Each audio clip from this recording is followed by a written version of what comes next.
Thank you, Taylor. Good afternoon, everyone. Thank you for joining our presentation this morning. Want to go over a quick background on myself. I've been in private practice as a military law attorney for the last 10 years. I also handle USERRA litigation in federal court, which is employment law for veterans. I also handle security clearance cases and quite a few other practice areas, such as some regular criminal defense. But my primary practice within our firm is handling military law and all aspects of military law. I previously served at what was formerly known as Fort Hood. The name's been changed. I served there for 8 years, first as an enlisted soldier, then as an Army captain, judge advocate. So I initially signed up for the Army out of high school, kind of as an act of rebellion to get away from some family issues associated with different reasons. But regardless, I went to undergrad in San Antonio, and I went to law school in Houston, and then the economy crashed again. So I found myself back in the Army JAG Corps as a lawyer. I mean, had 4 years of really good experience there at the largest military justice office in the world. At the time, was Fort Hood. Now, Fort Hood was notorious for being busy when it came to cases, having a significant number of prosecutions with 50,000 soldiers. At the time I was assigned there, I believe it was the largest installation in the world when it came to the active duty component with 50,000 assigned soldiers. I believe today, the Fort Liberty, formerly Fort Bragg, has more active soldiers assigned to it than where I was previously assigned. And Fort Bliss in El Paso may also have more soldiers. But I believe it's Fort Cavazos today, which is formerly known as Fort Hood, it's still the third largest installation of military soldiers in one spot. And I think physically it was the largest base. So quite a bit of experience. I transferred that to private practice, and I've been in private practice now for 10 years. I've been an attorney approximately 15 years. I'm licensed in the states of New York, Texas, the federal courts in Colorado, the federal court of claims, all the military appellate courts, all the federal courts in Texas. So as you can imagine, I'm bouncing around the globe quite a bit, handling court martials all over the country and all over the world. I'm docketed for trial in England early next year. I'll be heading to Germany next month. So from Houston, I'm able to get anywhere quickly. With that, I do spend quite a bit of time in DC and our other offices in handling our cases. And with this plethora of experience, I wanted to share some insight into some changes that'll be happening in the world of military justice. And this presentation is from the viewpoint of a civilian defense counsel. So there's probably some bias in my presentation. I'm definitely not on the side of the government. Okay, so my inclination will be the government process is generally problematic, and there's a deprivation of individuals' constitutional rights often in the way these cases are handled. So please keep that in mind when you hear my discussion today, that yes, I'm speaking from the defense point of view. So as an advocate for defendants and those who are accused and those who've been wrongly accused, I will have some bias, and I'd fully admit my inclination is pro-accused, pro-defendant.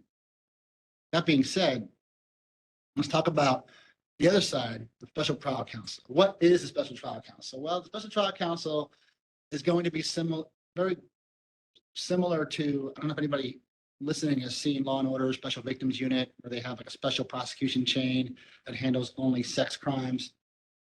I guess Congress decided to watch a lot of Law and Order Special Victims Unit and decide, okay, that sounds like we need to do that for the military.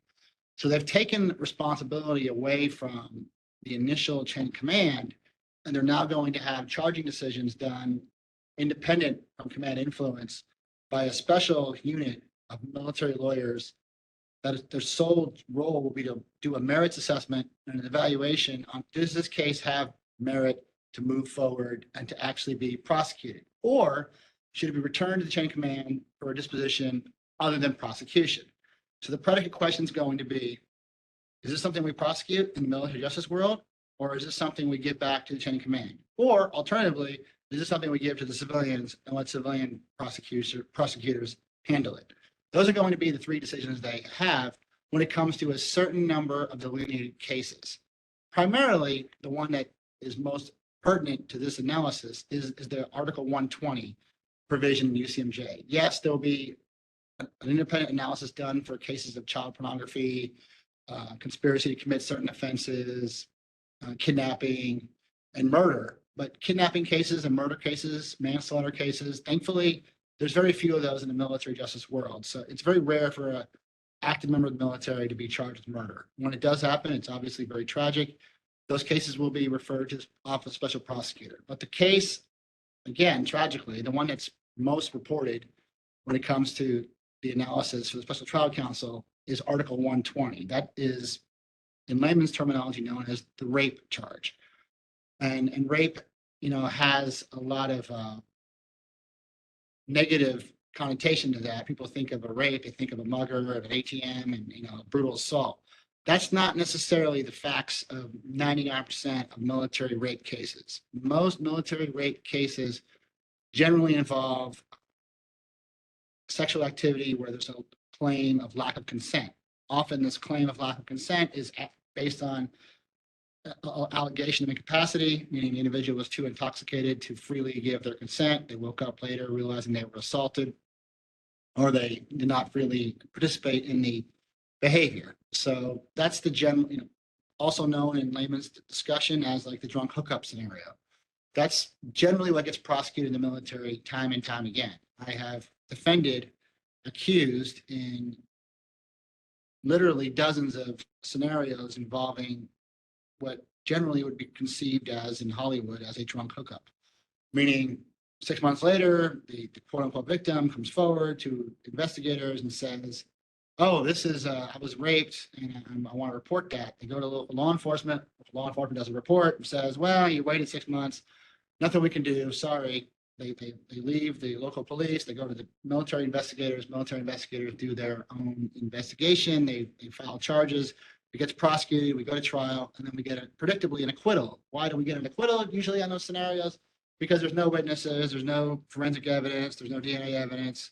It's been months later since the report happened, and the victim feels shafted by the justice system because the perpetrator is exonerated through the trial. So in response, they've contacted Congress and basically said, oh, well, they didn't take this seriously and they're letting rapists go free. That's not the reality by any means, but it's a great marketing ploy to get donations for 501c3 charities. So there's a whole, economic interest behind advocating for changes to the UCMJ from individuals who are vested in receiving donations and contributions and benefits their livelihood to change the law here. Perfect. My opinion, the law was working as intended. But they changed the rules. Now they're going to have a special trial counsel do an independent assessment to see how the case should be handled. We can move on to the next slide. That's the duties of the special trial counsel. What is the special trial counsel going to do that's different than what current military prosecutors do? Well, they're going to refer charges and specifications to a court martial, and their recommendation is going to be binding. See, the concern was that members of Congress were afraid of is that, and this admittedly 20, 30 years ago, to some extent, there is evidence of this happening, mostly in the National Guard section where you have, Cousin Bill and Uncle Bob in the same unit and they're covering for each other up. It's foreseeable that Guard units would have some nepotism and corruption because of the locality and the geographic isolation of the assignments. But in the professionalized active component military, the textbook complaint scenario generally did not happen. If it did happen, it was rare. But regardless, Congress bought into this myth that prosecutions weren't happening and victims weren't being taken seriously. So now they've changed the process entirely to say, okay, there's going to be a special trial counsel who's not subject to any undue influence from the command that may try to cover up the crime by their buddy. I don't believe that was actually happening to any extent whatsoever, but that's what Congress believed was occurring. So now the special trial counsel is going to be free from any influence by the chain of command of the alleged perpetrator. The trial counsel will have the authority to withdraw charges, dismiss them, or refer them for prosecution. The trial counsel will also have the exclusive authority to enter into plea agreements. So if the individual accused wants to plead guilty to something, maybe a lesser offense, such as aggravated assault instead of sexual misbehavior, they will be able to do that. The trials counsel will also have the exclusive authority to ask for additional hearings and to not charge and to say, nope, this is something we're not going to prosecute. So ironically, Congress passed this legislation thinking they're not prosecuting military cases sufficiently. So by having a special prosecutor, we're going to see a significant increase in the number of sex prosecutions. Where in the reality, it's going to be the exact opposite, which is why as a defense attorney, I'm actually shocked and in a Machiavellian way, smiling about the whole process changing, because now fewer false accusations are going to get litigated, meaning individuals who have been accused with meritless accusations that lack evidentiary support are probably going to see the case dropped, free from the coercive duress that prosecutors were under by commands that were being told by Congress, quote unquote, you need to take these cases seriously. You need to prosecute to the fullest extent. So what they were doing is they were prosecuting cases that literally had no merit. They had absolutely no merit.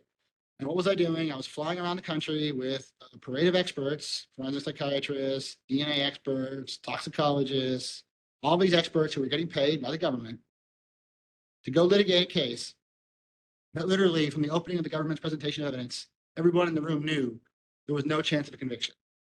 How would you know that so quickly? Why? Because no civilian prosecutor ethically would prosecute. Why would no civilian prosecutor move forward with these cases? Because they have state bar scrutiny. And the state bars, where they're licensed, would tell them, such as like in Texas under the Michael Morton Act, if you prosecute a case without merit, you could lose your license to practice law. In the military, they were immune from that kind of culpability because it wasn't the military attorney making the prosecutorial decision. It was the commanding officer. And since the commanding officer was directing the prosecution, the attorney was just facilitating the orders and complying with their directive. So they were not ethically bound to only prosecute cases that had merit. They could prosecute anything because they were being ordered to do so by the general. This new special trial counsel removes that duress, and actually the attorneys will do an independent merits assessment to say, does this case have merit? Yes. Does this case not have merit? No. And when I say a merit assessment, I'm saying, does it have evidentiary support? Yes, an accusation has been made, but is there independent corroboration and proof to substantiate whether this happened, and can they go to court and prove it beyond a reasonable doubt? That's a level of analysis that simply for the last 10, 15 years was not being done when it came to sex accusations. In sex crime accusations, they would get the complaint, they would follow the methodology that's being trained. It's called believe the victim, take whatever the victim's saying, even if it contains factually incoherent answers, even if it contains knowing falsehoods, even if it's completely obviously fabricated for whatever reason that they're making this up for, or lying or embellishing. And there's multiple reasons for that. We can have a whole presentation another day about why individuals would falsely accuse individuals, but that's not really the purpose of this discussion. The point I'm making is the job of the special trial counsel is to flush all that out and not just follow their orders and prosecute a case under duress because they're being told to do so, whether it has merit or not. The military was embarrassed.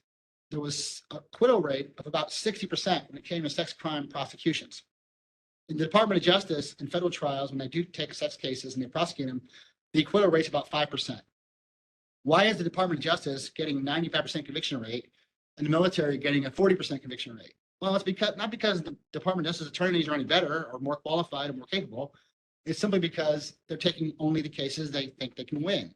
Whereas the military was taking cases they were forced to take regardless of the merit. Congress, though, believing that it was because of the incompetence of military prosecutors, changed the rules and said, oh, now we're going to have a specialized group that only does these cases. And we're going to call that specialized group the Office of Special Trial Counsel. And their job is going to be to focus exclusively on getting more convictions. What's actually going to happen is there's going to be a lot fewer trials. There's going to be a lot fewer prosecutions. And there's going to be more administrative dispositions of charges, of accusations. And what does that mean? That means if somebody's credibly accused of misconduct, they can't prove it in court, they'll probably send them to a board. A board is an administrative hearing where the standard of evidence is not beyond a reasonable doubt. It is preponderance of the evidence. And a preponderance of the evidence presentation of a case, the government is more likely to win. Why? Because you only have to prove by 50% this may or may not have happened. Whereas in a prosecution, the percentage is much higher, I would argue above 90%. For reasonable doubt. So that 50 to 90 gap of evidence will get cleaned up in an administrative process where they'll just terminate the employment of the individual accused. So what will happen is, instead of going through a prosecution that'll last 2 years, individuals will be summarily separated from the military quite arbitrarily if they're accused of sexual misconduct. That's probably what will happen when it comes to exercising option to refer the case back to the chain of command. In my last slide here on the duty of special trial counsel. So special trial counsel, what will happen is allegation will be made. Special trial counsel will review the evidence. If the evidence is sufficient for prosecution, they'll refer it to trial. As I predict, most cases won't have sufficient evidence to move forward for trial. They will then refer it back to the chain of command, who will then continue to wish to show Congress, hey, we take all these seriously. So then they will set the case up for an administrative board where a soldier, sailor, Marine could face other than honorable discharge, or they may circumvent the board process entirely and just notify them of general discharge and chapter them out quickly. You are eligible for a board in the military if you are enlisted for 6 years or longer, or if you were commissioned as an officer for 5 years or more. So if you're board eligible, you'll get a board. If you have served more than 5 years as an officer or more than 6 years enlisted.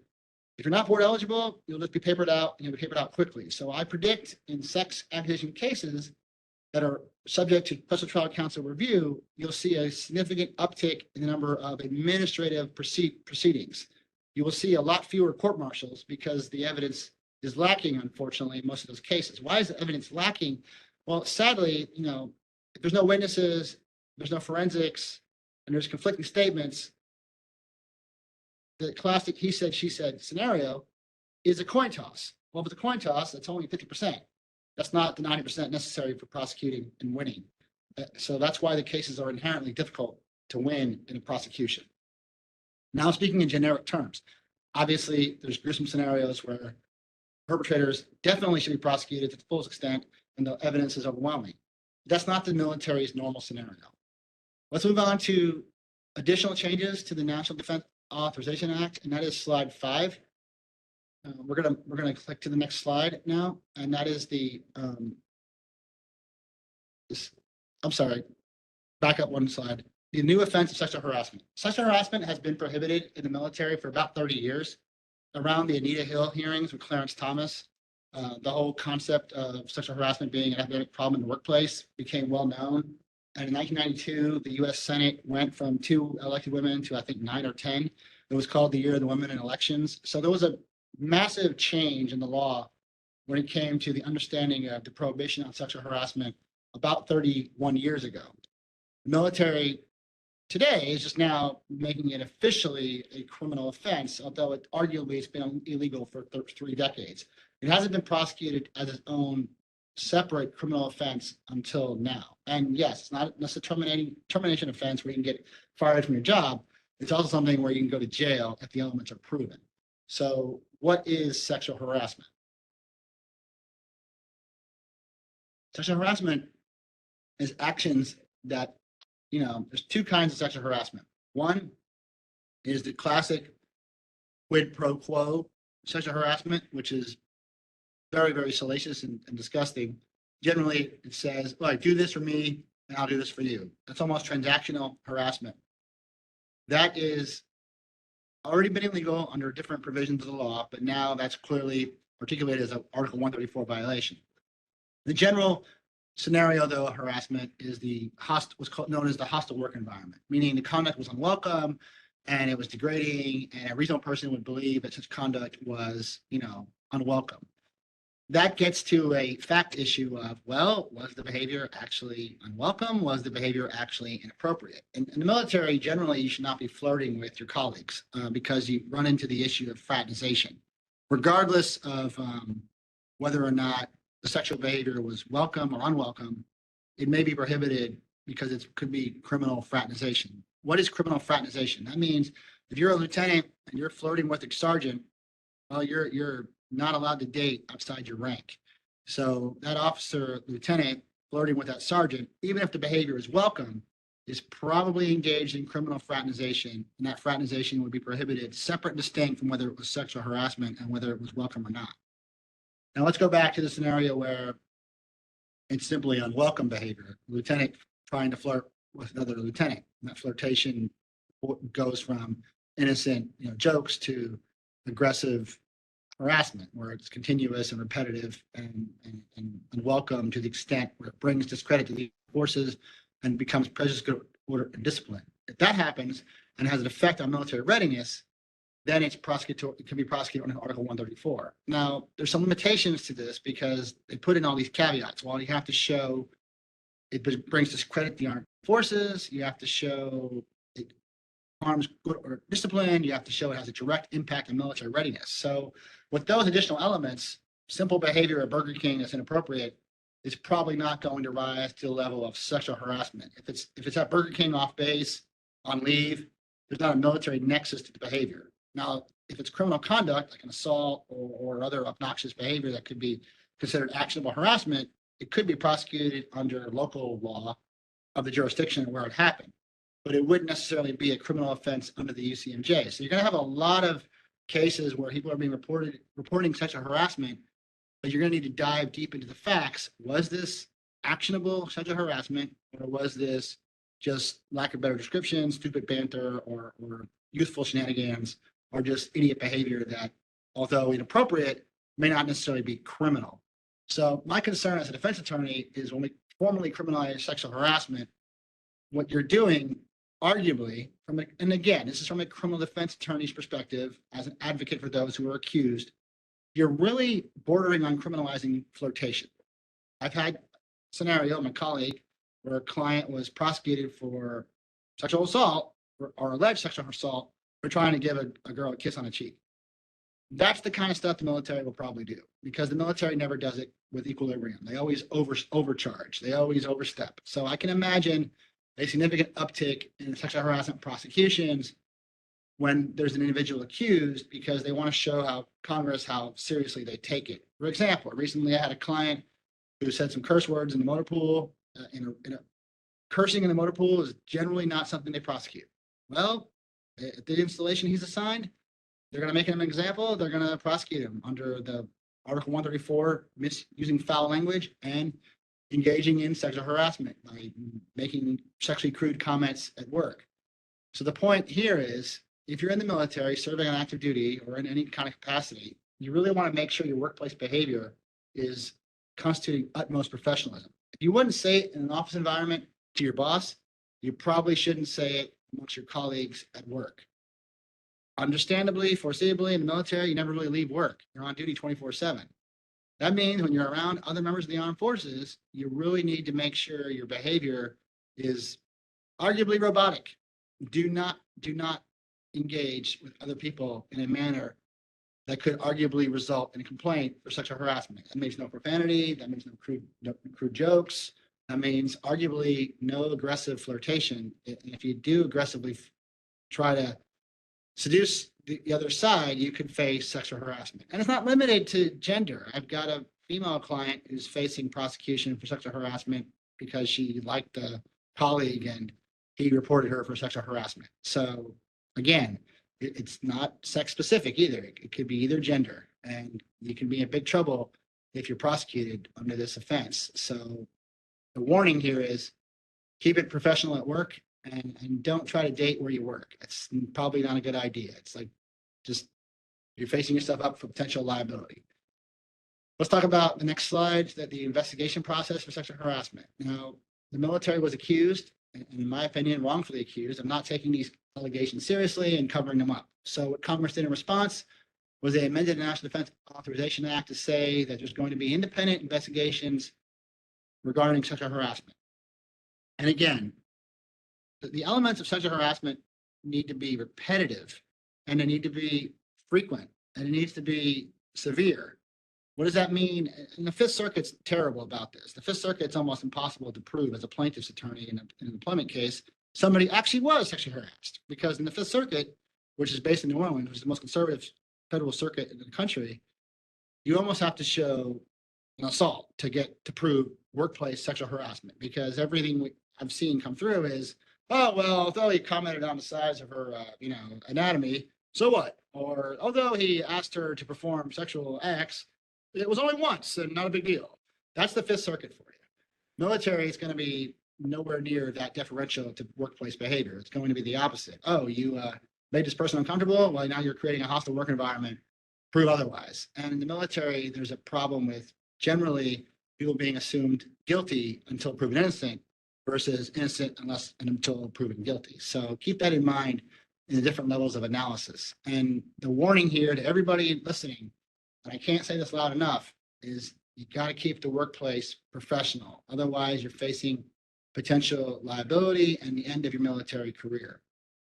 And this is very serious because there's really no tolerance anymore in the military or in our society for sexually inappropriate behavior in a workplace environment or sexually inappropriate behavior in any environment. It really has taken a puritanical type thrust when it comes to the prosecutions of these scenarios, which is ironic because you turn on the news and you watch commercials, everything is selling to prudent interest and, you know, the beer commercials and everything else.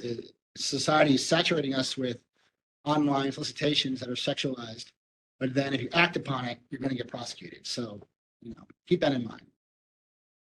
Implementation of these changes to the UCMJ. President Biden has signed several recent executive orders to implement changes, such as criminalizing sexual harassment, creating the Office of the Special Trial Counsel, making it very clear that prosecutorial decisions for prosecutions of sex cases will no longer be done by an attorney within the chain of command. It'll be done by an attorney outside influence from the chain of command. It will also delineate and limit the interaction between commanders and this new Office of Special Trial Counsel. Additionally, they've modernized the opportunity for alleged victims to be involved in the process. And generally, they're going to need consent from victims for certain decisions to move forward. There are also major changes, and I didn't spend enough time on my slides about this, but major changes to the reform when it comes to sentencing that's going to be coming forward. Generally, in the federal system, there's sentencing guidelines. Sentencing guidelines basically say, okay, if you commit burglary, you get 3 years. If you commit arson, you get 5 years. I'm making that up as an example. I'm not giving you specific information regarding burglary or arson. So don't write that down and cite me as a source for what you should get if you get prosecuted and convicted. I'm just saying there's certain time associated with each offense. The military, for rape prosecutions, has been all over the map. I've had former clients convicted of sexual assault, and the facts, as alleged, were terrible. And the government was asking for, say, 15 years. And the jury came back, known as the military panel, and said, oh, we'll give this guy 3 years, which made everybody look like, give him 3 years for that? If you really think he did it, you probably should have gotten 10 or 20. So if you're giving us 3, it's almost like saying, well, we convicted him, but we really didn't think he did it, so we gave him a short period of time behind bars, which is just, no. If you didn't think it happened, you should have said not guilty, not split the baby and said, okay, well, we won't give him 15 years, we'll give him 3. So now the sentencing changes are going to try to make it uniform, where individuals for one crime are not given 30 years, somebody else given for the exact same conviction 3 years. There's going to be a less variance when it comes to sentencing disposition. What that means in English is if you're prosecuted and convicted, you shouldn't get, you know, Mr. Smith gets 6 years and Mr. Jones gets 30 years. It should be, they both get the same number of years or relatively within the same bandwidth, close, based on factors such as mitigation and other issues, but it won't be this massive variance anymore. Also, these changes are creating a uniform standard for issuing non-judicial punishment and handling these kinds of cases outside court martials. Let's go on to the next slide. Additional changes that I want to talk about: professionalizing and strengthening the workforce. Meaning, and again, this is from my own experience, having been a uniformed attorney and having colleagues who still perform in this role. I had a judge, elected judge here in Harris County, tell me flat out his role previously when he was a victim advocate for sex assault victims was he, quote unquote, hated his clients, despised them, quote unquote, told me they were all liars and could not stand his job. Obviously, if that's the way you present yourself to these victims, then you're not coming off as very professional. And he wasn't the only person to tell me this. I've had several female former colleagues tell me they absolutely despised their role as the victim advocate in sex prosecutions because they did not believe any of the alleged quote unquote victims, and they thought they were all, you know, making it up for different reasons or different notoriously corrupt justifications, and they really hated performing their duties as a special victims advocate. So to get rid of individuals who are not in it for the proper reasons or just doing it because they're ordered to do it, there's now going to be a professionalization of the victim's advocate, meaning more civilian individuals who are hired to be true believers to really fight for justice for actual victims, not a uniformed attorney such as my former colleague, who's now an elected judge, who was like, I don't want to do that. Oh my God, these people are all a bunch of liars and I cannot possibly help them out. And that was the response many of them were getting. So I've had legitimate victims of assault hire me later to say, look, I had a special victims attorney and they didn't do anything for me. And they basically laughed at me when I was in the office. That is inappropriate. That is wrong. That never should happen. And now the changes are designed to hopefully prevent that kind of abusive maltreatment from occurring. Foreseeably, I can understand why an attorney would be jaded and they would not take their job seriously, especially if they're doing it under duress because they're ordered to do so. So now they're going to change the rules and try to professionalize the response to victims of domestic violence and harassment. So hopefully victims will get better care. And again, the intent here and the presumption is when individuals file complaints, they're doing it truthfully. Congress failing to realize in the military, unlike the civilian world, there's a perverse incentive to make claims up. In the civilian world, nobody wants to go through the humiliation of going into court, having to explain why they were victimized. That process alone discourages individuals from coming forward. In the military, though, if you come forward with a claim and the claim is false, you're often doing it because you're trying to cover up for your own complicit misconduct or being late to work or being deficient at your job or other nefarious reasons as you want a reassignment back home immediately, or you want benefits from the VA for the trauma you've associated with your military career, or other corrupt purposes. The military has its own subset of reasons why people have made complaints that are not accurate. Those issues and those reasons don't exist, generally speaking, in the civilian world. Congress, though, most people in the Congress, and again, I'm going to admonish everybody in Congress to change the rules here because most of them didn't know what they were doing. Most of them never served in the military. 60 years ago, more than half of Congress were veterans. Today, it's less than 10%. So 90% of Congress has absolutely no understanding of military service whatsoever, but they're the ones writing the rules, changing the law, and trying to implement changes, analogizing things to the civilian world without realizing life in the military is massively divergent than civilian life. So, shame on Congress for completely being aloof and unaware of the realities of military service. And that's foreseeable because, again, 90% on both parties have not served in the military. So they simply have no clue what they're doing. And I would admonish Senator Ted Cruz for going along with Senator Gillibrand on a lot of these changes that were completely, in my lack of a better word, backwards and completely detrimental to good order, discipline, and judgment. But he did so because he never served in the military. He had no idea what he's doing. And he wanted good PR. So it is what it is. What does not change under the National Defense Authorization Act? So there's been a lot of changes I talked about. Sex cases are going to get prosecuted by Special Trial Counsel. Sexual harassment is now officially prohibited with certain elements that will get prosecuted in court. Murder will be charged as done by the Special Trial Counsel. Special Trial Counsels will make their own merits assessment outside the influence of the chain of command. All those are changes that are implemented that will go into effect January 1st. What's not changing? Well, several things that you might think should have changed won't. Commanders will still have authorization to do search and seizures. So they'll still sign warrants to kick down your door in the barracks and take your phone and take your device and search you for criminal misconduct. They will also still get an opportunity to make recommendations on how a command should dispose of a charged offense. So if they like you, they can still write a letter saying you're a good person, you shouldn't be prosecuted. And if they don't like you, they can write, this person's terrible, they should get maximum punishment, the full extent of the law. That's still going to happen, and they can still, lack of better phraseology, screw with you by searching you up and down. And again, in the military, there really is no contractual privacy. In fact, you waive all of your contractual privacy rights in your enlistment agreement when you sign, I will do whatever the needs of the military says I will do. There's language in your enlistment agreement that basically, arguably, almost waives every constitutional right you have.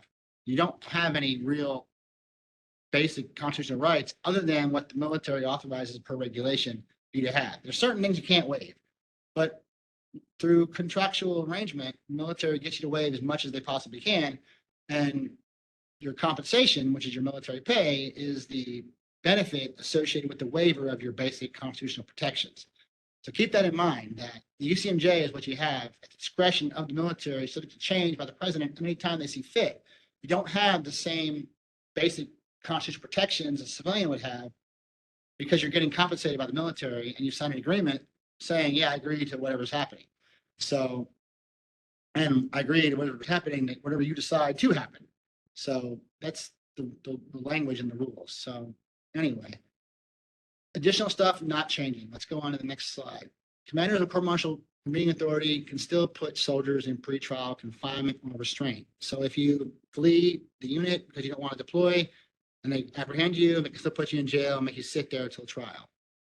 Obviously, you could file a motion to get released from pretrial confinement, but command will still have the authority to put you in pretrial confinement, regardless of whatever charges you're being accused of. So if you're AWOL and you commit a sex offense, the sex offense will get reviewed by the Special Trial Counsel, but the absent without leave offense will still be handled by the current chain of command. So it's going to get interesting to see how they handle scenarios where individuals are accused of, say, bribery and extortion and robbery and AWOL and fraternization. And on top of that, there's a sex case involved. So I'm not sure how they're going to sort that out. The sex case itself will get a merit assessment by the Special Trial Counsel. And if there is merit, it'll get prosecuted and probably get prosecuted concurrent with all the other charges. And they'll probably do it all at the same time. If the sex case is not prosecuted, they'll refer the other charges back to the chain of command for disposition and charging. Again, for non-covered offenses, the chain of command will still have a chance to withdraw the charges entirely and say, we're not going to prosecute this. We're going to just dispose of it some other methodology. And the UCMJ does say specifically, offenses should be handled at the lowest appropriate disposition. Now, almost anything in the military can be prosecuted. If you show up to work with your boots untied and mud on, they could say you've disgraced yourself to the extent that your conduct is prejudiced with good order discipline and service discrediting. Therefore, you violated Article 134 of the UCMJ, and we're going to put you in jail for a year. That's the statutory authorization of the military to prosecute. Now, they use their discretion to say, we're not going to waste our time and prosecute something that de minimis, that small. But hypothetically, they could. Same thing with Article 133, which is only applicable to officers under conduct unbecoming.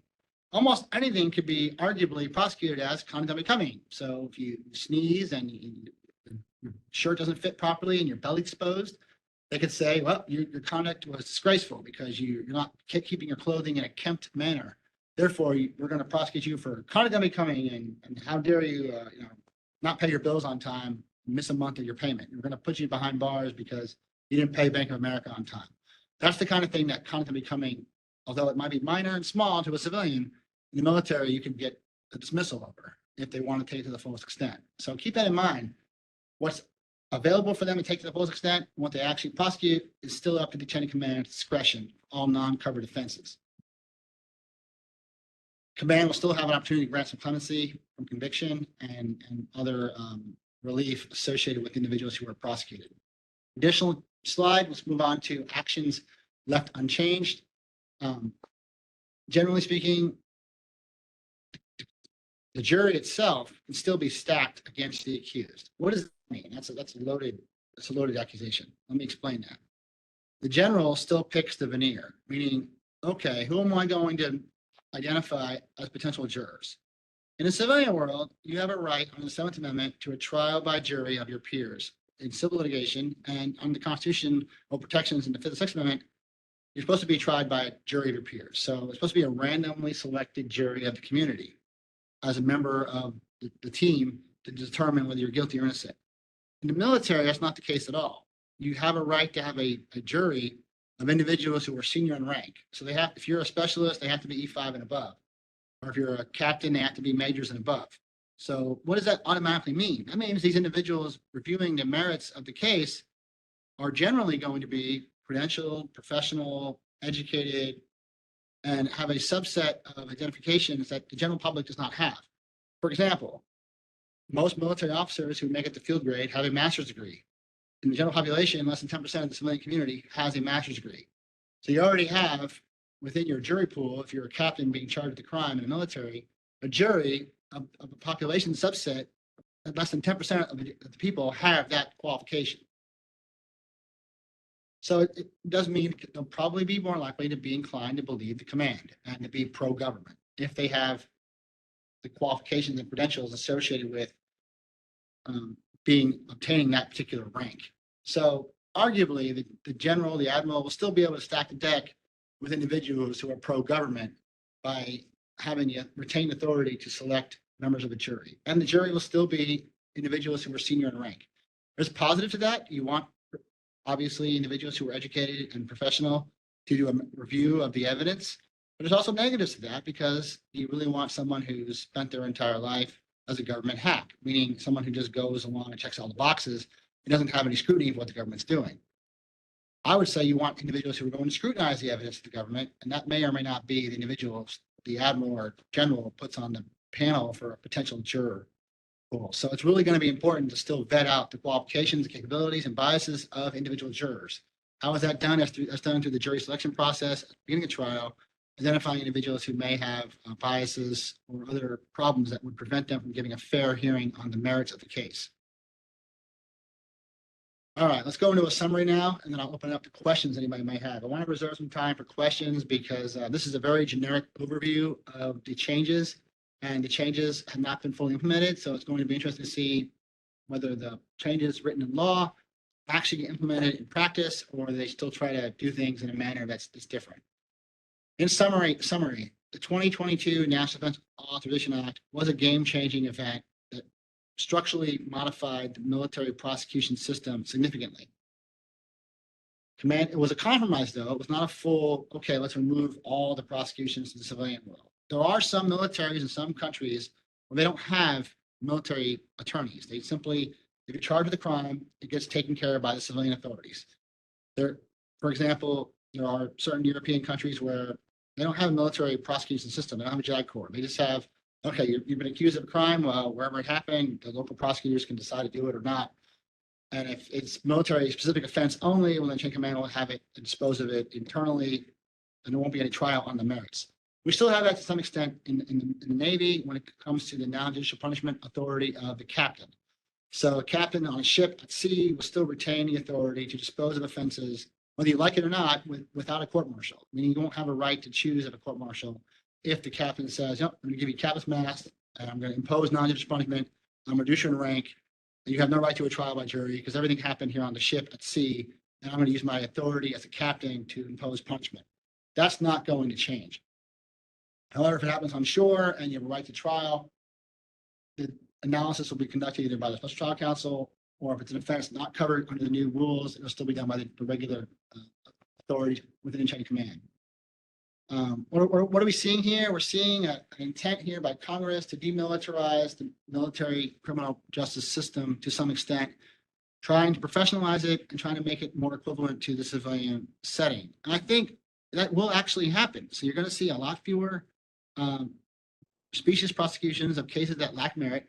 You're going to probably see a higher conviction rate overall because the cases that do go forward will be ones that are very strong, and the Office of Special Trial Counsel will take those forward to show an example of how the process is working in a uniform nature to ensure justice. You're also going to see a significant uptick in administrative separation boards and administrative separations of individuals on active duty who are accused and or summarily dismissed without an evidentiary hearing in a full courtroom. Because the Special Trial Counsel will say, oh, we can't prove this beyond a reasonable doubt. Let's refer it back to the chain of command. They will then dispose of it in their manner, which is administrative. And then you'll have a board, and the board will vote whether it happened or not. And that's really going to require significant firepower from the attorney representing the individual at the board to conclusively show almost that it didn't happen, basically proving your innocence. Whereas in a court-martial, the burden's always on the government to prove guilt. That's pretty much it of what I've got for now. I'll open it up to any questions anybody may have regarding these changes and my opinion. I do want to make a disclaimer. Any opinion I've expressed is my opinion and my opinion alone, not necessarily shared by any other attorney within my law firm here or any other law firm. So take it for what it's worth. It's just my personal observation and opinion, having been an attorney in private practice for 10 years and having been jaded with wrinkles and gray hair from litigating a significant number of matters across jurisdictions around the world. Does anybody have any questions?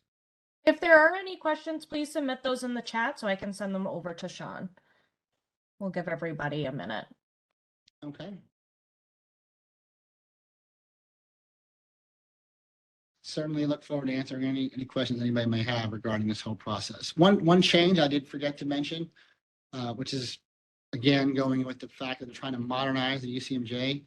Under Article 133, previously stated conduct, on becoming an officer and a gentleman. Well, it took them 70 years, but they finally removed the phraseology and a gentleman. Now it's just conduct on becoming an officer. Prior to the 1970s, there were no commissioned female officers generally in the military. But in the 70s, President Carter opened up the service academies to females. So for the last 45 years, we've had a significant number of female officers.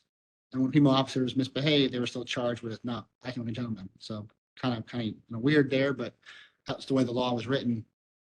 Now it's just conduct on becoming an officer. So there was a lot of tweaks like that throughout the UCMJ.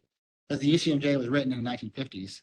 So the phraseology, the terminology of the 50s, as you can imagine, is quite massively divergent than the layman's terminology and discussion and dialogue in the 2020s.